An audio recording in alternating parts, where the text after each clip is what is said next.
1년 전부터 얘기하고 있는 겁니다. 인생을 쭉 살아보면은 꼭 안 좋을 때 안 좋은 일들이 계속 일어나거든요. 자, 오늘은 세계 경제뿐만 아니라 부동산, 주식 전체 시장을 인플레이션이 가장 중요한 화두로 지금 나오고 있죠. 인플레이션이 앞으로 우리 부동산 시장에 지금까지도 영향을 미치고 있지만 앞으로 이제 영향을 많이 미칠 텐데 여기에 대해서 좀 더 알아보고 우리의 어떤 선택, 우리는 어떻게 부동산 시장을 바라보고 지금은 어떻게 행동해야 될지, 어떻게 투자를 해야 될지 여기에 대해서 잠깐 좀 살펴보도록 합니다. 인플레이션이라는 것은 이제 물가 상승인데 이 자본주의 시장에 있어서 이 물가 상승이라고 하는 거는 지극히 당연한 거죠. 물가가 상승되어야 됩니다. 물가가 상승이 안 되면 더 큰 문제가 발생이 되는 것이고 적정한 성장과 그 성장보다는 좀 더 낮은 인플레이션이 이루어졌을 때 명목성장이라고 그러죠. 명목성장에서 인플레이션율을 뺀 금액, 실질성장이라고 그러는데 이 실질성장이 플러스가 나와줘야 되는 것이죠. 그런데 이제 인플레이션이 지금처럼 과다해서 명목성장보다 인플레이션율이 높으면은 실질성장은 마이너스로 되는 것이죠. 이러한 물가 상승이 지속적으로 진행이 되면서 경기가 죽으면 보통 물가가 상승될 때는 경기가 좋을 때 물가가 올라갑니다. 인플레이션도 같이 동반하죠. 그런데 높은 인플레이션은 계속해서 잡히지 않고 경기가 위축되어 버리고 그걸 우리가 스태그플레이션이라고 하죠. 그것을 가장 깊이 있게 고민을 많이 해야 되는 그런 분야입니다. 그렇게 가지 않으려고 노력을 하는 것이죠. 우리가 꼭 이 인플레이션을 잡아야만 되는 이 잡지 못하면은 전 세계 경제가 어려운 또 우리 삶 자체가 굉장히 어려운 상황으로 갈 수가 있는 것입니다. 그 인플레이션이 발생하는 어떤 원인 해결책을 보면은 인플레이션은 우리가 가격이 올라가는 요인으로는 수요 쪽에 있는 어떤 원인, 수요 확대 여기 있죠. 수요 확대면 통화량 증가.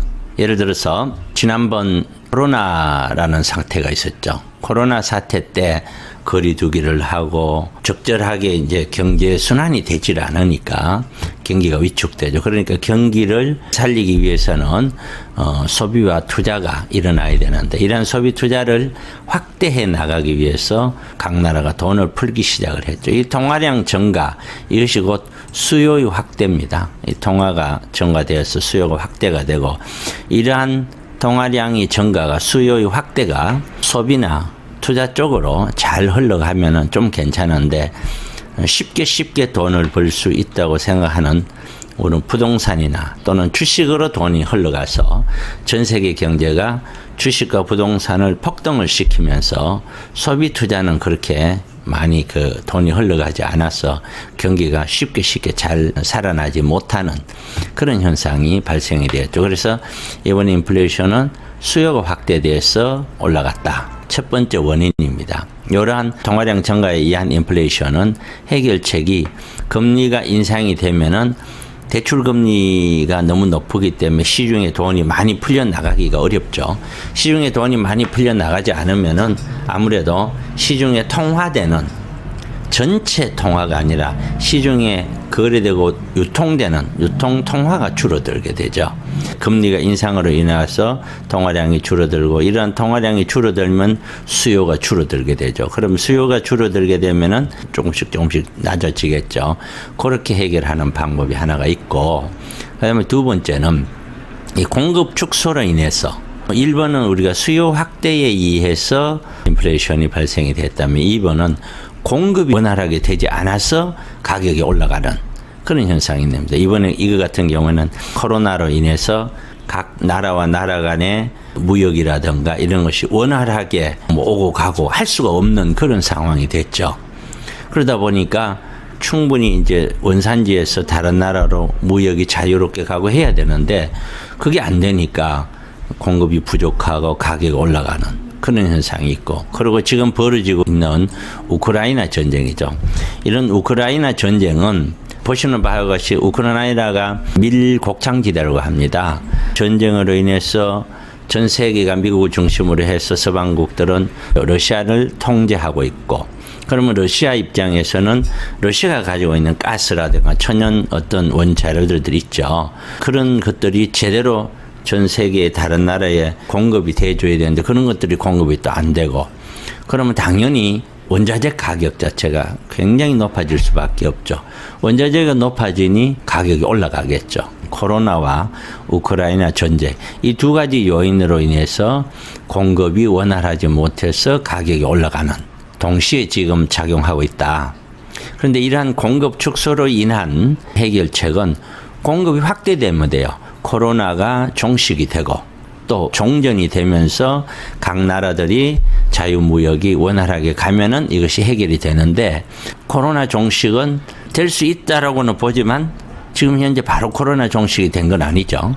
코로나 종식도 덜 돼 있는데 이 종전은 뭐 러시아가 일방적으로 이길 것이다 이렇게 생각했는데 벌써 2달이 다 돼가죠. 그런데도 아직까지 뭐 언제 끝날지도 모르는 상황이기 때문에 이 종전 문제가 앞으로 인플레이션에 굉장히 큰 영향을 미칠 것이다. 그래서 미국이라든가 각 나라가 그렇게 얘기합니다. 각 나라에서 정책을 쓰는 정책 위반자들이 뭐라고 얘기를 하냐면은 인플레이션이 그렇게 오래 가지는 않을 것이다. 빨리 끝날 것이다. 제가 작년에 이와 관련해서 유튜브를 하나 올리면서 지금 정책 위반자들이 그렇게 얘기하고 있는데 절대 그렇게 될 수가 없다. 될 수가 없는 문제니까 우리는 그렇게 생각하면 안 된다라는 얘기들을 제가 올린 적이 있는데 마찬가지입니다. 이제 와서는 이제 제가 작년에 말씀드린 대로 정책 위반자들이 지금의 인플레이션이 쉽게 끝날 것 같지 않다. 꽤 갈 것 같다. 뭐 이런 식으로 지금 얘기 나오고 있죠. 그러다 보니 그 이야기는 무슨 얘기냐면은 이번 금리 인상은 조금 하다가 말 것이 아니라 점진적으로 더 크게 오래 강하게 갈 수도 있다. 이렇게 이제 바뀌는 것이죠. 기조가. 그것이 이제 인플레이션에 대한 어떤 기본적인 원인 및 해결책이고 그다음에 이것이 슬로우 인플레이션이라고 하는데 이것이 이제 인플레이션이 점진적으로 천천히 가격 하락이 되는 것을 슬로우 인플레이션이라고 하는데 이렇게라도 해서 가면은 괜찮은데 우리가 걱정하고 있는 것은 바로 이 3번이죠. 이 스태그플레이션입니다. 이 스태그플레이션이라고 하는 거는 실질 경제 성장률이 마이너스인 거죠. 조금 전에 제가 말씀드린 대로 우리가 명목 경제 성장률이 예를 들어서 3%인데 물가 상승률이 4%다. 그럼 우리는 실질 경제 성장률은 마이너스 1%가 되는 거죠. 실질 경제 성장률이 마이너스가 되고 경기는 완전 불경기가 되는 거죠. 완전 불경기에 실업률은 상승하고 성장률보다 높은 인플레이션 때문에 이런 현상이 발생하는 거고 그럼 이렇게 되어 있었을 때 우리는 어떻게 해야 되느냐 스태그플레이션 상황을 넘어가려면은 어떻게 하든 인플레이션을 좀 줄여야 됩니다. 인플레이션을 좀 줄여야 되고 강한 금리 인상을 해서 인플레이션이 어느 정도 잡히면 금리를 인하하는 이런 방법으로 취할 수밖에 없다. 강한 금리 후 금리 인하라는 것 그것이 가장 중요한 것이고 그 다음에는 급격한 수요의 위축이 있습니다. 이게 뭐냐면은 아무래도 금리를 급격하게 올리다 보니까 수요가 굉장히 위축이 될 수밖에 없죠. 수요가 이렇게 위축이 되면은 가격 하락도 동반할 수 있습니다. 이럴 때는 금리를 인하를 하더라도 심리가 위축되어 있기 때문에 인플레이션 물가가 그렇게 폭등하지 않는 그런 상황이 되는 것이죠. 그래서 스태그플레이션이라는 상황을 가정을 하더라도 금리가 강하게 올릴 수밖에 없다. 결론적으로 이렇게 나오는 것이죠. 그래서 이 인플레이션이 단순하게 생각할 수 있는 상황은 전혀 아닙니다. 전 세계는 지금 스태그플레이션 징조를 보이고 있어요. 전 세계가. 전 세계의 예상되는 성장률, 그것을 훨씬 뛰어넘는 물가가 지금 상승이 되고 있다는 것이죠. 예상 성장률을 초과하는 물가 상승률. 우리나라 같은 경우도 지금 IMF에서 기억하기로 원래 경제 성장률을 약 한 2.5% 정도 수준으로 보는 것 같아요. 원래는 3% 이상을 이렇게 봤는데 그런데 현재 우리나라의 어떤 물가 상승률은 지금 3%가 넘어가고 있죠. 그럼 우리나라는 원래 마이너스 경제 성장률을 할 수 있다는 뜻이죠. 그럼 마이너스 경제 성장률 자체가 이제 스태그플레이션을 의미하는 것하고 똑같은데 전 세계가 지금 이러한 징조를 보이고 있다라는 것입니다. 그러다 보니까 미국은 어떤 생각을 갖고 있냐면은 원래 0.25% 정도 금리 인상 후에 올 한 해만 딱 요것만 한 것이 아니라 원래 한 3차례 정도 걸쳐서 0.5%씩 이제 빅스텝이라고 그러죠. 한꺼번에 금리를 쭉 올려버리는 그런 현상으로 우리가 진행되기도 합니다. 연말쯤에는 미국이 한 어느 정도까지 갈 거냐. 연말에는 약 한 1.75에서 2% 정도까지도 금리가 갈 수 있다라는 것이죠. 그럼 이렇게 금리가 폭등이 되게 되면 어떤 현상이 빚어지냐면은 경제가 그나마 살아있는 나라들은 좀 견뎌나갈 수 있는데 경제가 살아나지 않은 나라들은 미국의 금리로 인해서 아주 파괴적인 경제 현상이 일어날 수 있어요. 왜냐하면은 각 나라에 있던 달러들이 미국으로 집중화 현상이 빚어버리기 때문에 강달러 현상이 빚어버리기 때문에 그런 현상이 있는 것이죠. 그러니까 한국은 선제적으로 대응하기 위해서 우리나라 같은 경우에는 금리 인상을 현재는 1.5%지만 올 연말까지 약 2.5% 이상까지도 갈 수 있다. 그렇게 되면은 우리 대출자의 부담이 급격히 증가가 될 것이다라는 것입니다. 이 대출자의 부담이 급격히 증가가 된다는 것은 우리 부동산 시장에서 전혀 대출 없이 우리 주택 시장에 이제 진입한 사람들은 몰라도 영끌이라든가 대출을 이용해서 부동산 시장 투자했는 사람들에게는 아주 치명적인, 지금 현재도 이제 주택담보대출 이자가 5에서 6%씩 하는데 미국 같은 경우도 지금 주택담보대출 이자가 거의 한 5% 정도를 육박한다고 해요. 연말 정도 가게 되면은 지금보다도 거의 한 1% 가까이 더 높아진다라고 가정을 한다면 우리나라나 미국이나 주택담보대출 이자가 6에서 7% 갈 수 있다는 것이죠. 이거는 뭐 엄청난 살인적인 물가 1년 전에 비해서 한 2배 이상 이자를 더 부담을 해야 되는 그런 현상이 빚어지는 것입니다. 그 다음에는 이번 물가가 현지에 있는 생산자 측에서 우크라이나 전쟁이나 또는 코로나로 인해서 공급망이 흐트러졌어. 공급으로 인한 인플레이션, 그런 것 때문에 수출 주도형 산업의 충격이 굉장히 크게 시작이 될 것이다. 수출 주도형 산업이라고 하는 거는 예를 들어서 우리가 우리나라처럼 수출을 많이 하는 나라는 자동차든 무엇이든 원자재 생산재 물가가 올라가니까 모든 상품 가격이 올라가는 것이죠. 거기에 연말 가까이 가면서 임금이 또 같이 상승이 됩니다. 그러면은 가격대가 엄청 높기 때문에 수출을 간다고 했었을 때 이게 제대로 수출이 잘 될 수 있느냐 쉽지 않겠죠. 그렇게 높이지 않으면 또 적정 마진을 누릴 수가 없기 때문에 각 회사들이 자금 사정은 굉장히 어려워지고 현상을 발생하게끔 합니다. 그 다음에 또 하나 보면은 08년도 이후에 지금 현재 인플레이션은 08년도에 우리가 서브프라임 모기지론이라고 그래서 프라임 모기지가 있고 서브프라임 모기지가 있는데 프라임 모기지는 한마디로 신용이 우수한 그런 사람들에게 주택담보대출을 해 주었을 때 받는 이자와 서브프라임 모기지는 신용이 별로 좋지 않은 사람 그 담보대출 이자가 다른 것이죠. 우리나라도 마찬가지입니다. 은행에 가서 아주 최고 등급을 가지고 있는 아주 우량 고객들이 받는 대출 이자와 그렇지 않는 등급 자체가 좀 낮은 그런 그 대출자가 받는 그 이자는 다른 것이죠. 조건이 다른 것입니다. 어쨌든 그럴 때 08년도에 서브프라임 모기지로 인해서 곧 그렇게 등급이 높지 않은 그런 사람들이 주택담보대출을 일으켜서 주택을 샀는 이유가 주택가격이 올라가기 때문이고 그렇게 해서 대출을 받아서 너도 나도 집을 샀는데 서브프라임 모기지가 터지면서 시장에는 주택가격이 떨어지기 시작을 하고 대출을 받았던 사람은 전부 신용불량자로 주저하면서 자기 원금도 갚지 못하는 그런 현상이 금융으로 퍼져나가면서 부실금융화되고 그것이 세계 경제에 충격을 주었던 그것이 08년도죠.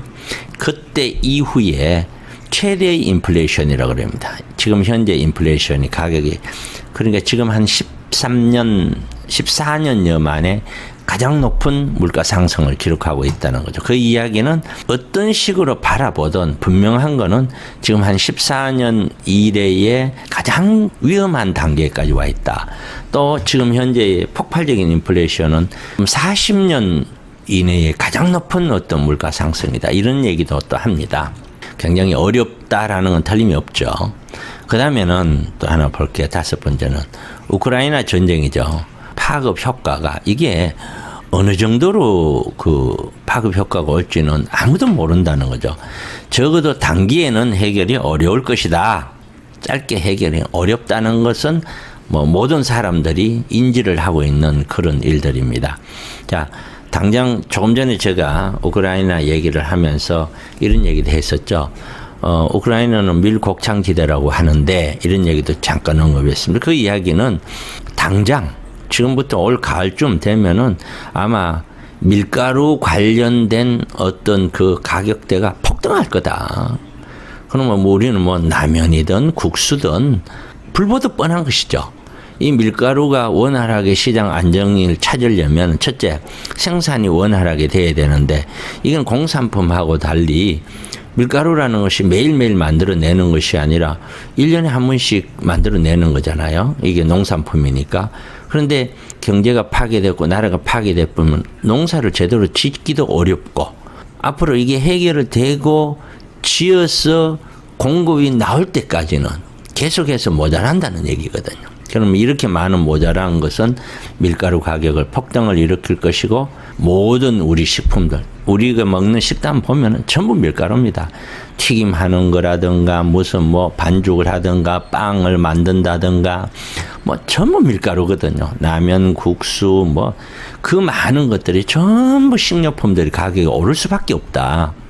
이렇게 많이 올라가다 보면은 우리가 대출을 받지 않은 사람도 당장 나가는 지출 금액이 계속 많이 늘어나다 보면은 현금을 가지고 있더라도 쉽게 투자를 못 하죠. 불안하니까. 현금을 붙잡고 있으면서 안정된 상황일 때까지는 붙잡고 있는 그런 현상이 있을 수밖에 없겠죠. 뭐 이런 현상이 또 진행될 것이다 라고 보는 것이고요. 여섯 번째가 뭐냐면은 많은 경제학자들이 스태그플레이션을 우려하기 시작을 했다. 이것도 벌써 제가 1년 전부터 얘기하고 있는 겁니다. 아무도 스태그플레이션 얘기를 안 할 때 제가 얘기를 많이 했었죠.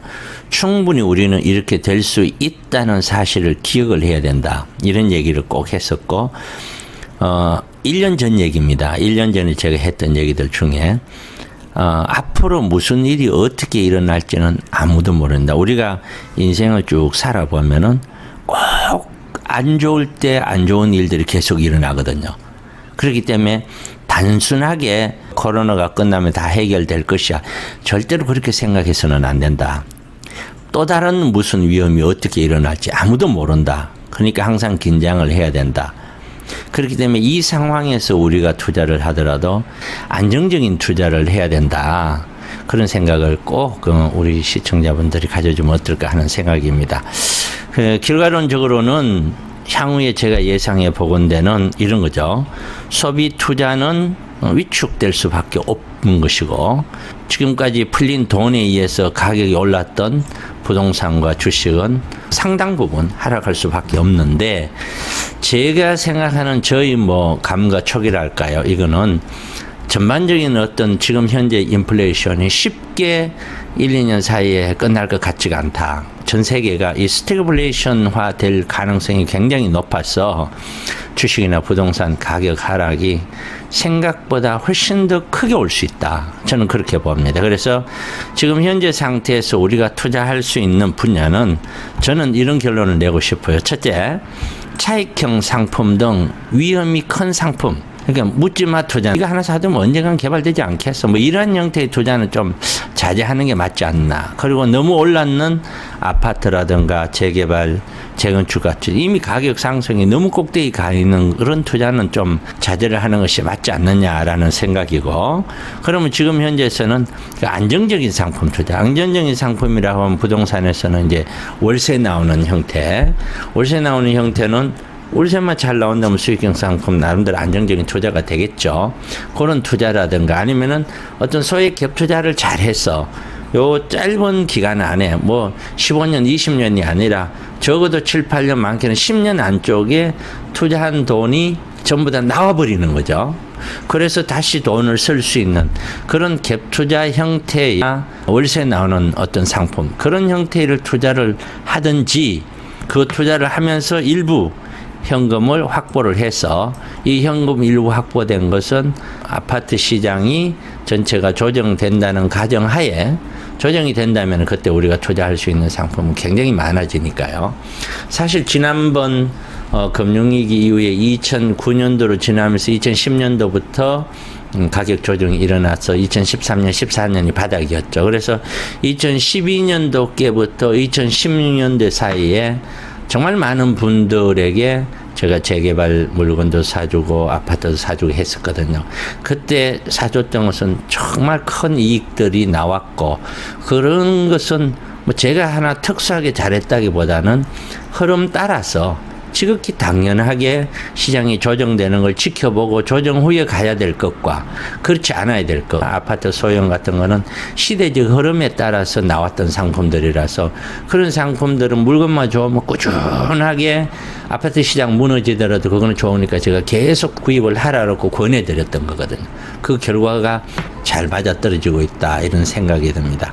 그래서 우리 시청자분들은 제가 오늘 하는 이야기들을 워낙 많이 복잡하고 많은 얘기들입니다. 사실은 이 인플레이션에 관련된 얘기, 정책적인 얘기들은 이거는 1시간, 2시간 이상으로 촬영을 해야 되는 문제인데 너무 지루하니까 좀 짧게 우선 임팩트 있게 좀 설명하려고 했습니다만은 좀 부족한 점이 없지 않아 있을 것 같고, 그런 분들은 앞으로도 계속해서 제 유튜브를 계속해서 좀 봐주시고, 작년 적어도 1년 전에 쭉 올려놓는 제 유튜브를 쭉 한번 살펴봐 보시면은 1년 동안 제가 했던 이야기하고 지금 현재의 어떤 상황하고 비교를 해 보시면은 많은 것들이 제가 예상했던 거하고 비슷하게 지금 흘러가고 있다는 걸 아시게 될 겁니다. 그래서 어쨌든 많이들 주의를 하시면서 투자를 했으면 좋겠다, 이런 말씀을 드립니다. 다음번에는 앞으로 다뤄야 될 게 많습니다. 지금 새로운 정부의 부동산 정책, 공급 정책이 앞으로 부동산 시장을 어떻게 가져갈 거냐, 그 다음에 우리가 좋은 물건이란 게 뭐냐, 기타 등등 굉장히 많은데, 마지막으로 꼭 부탁드리고 싶은 거는 시청자분들은 꼭 제 세미나에 참석을 한번 하십시오. 세미나에 오셔서 세미나를 꼭 한번 들으십시오. 세미나 한번 듣는 것은 유튜브 10번, 20번, 100번 듣는 것보다 더 중요합니다. 그래서 세미나를 통해서 여러분들은 아마 많은 변화를 느끼실 수 있다라고 확신을 합니다. 그래서 세미나를 꼭 좀 권해드리겠습니다. 자, 오늘은 여기까지 하도록 하겠습니다.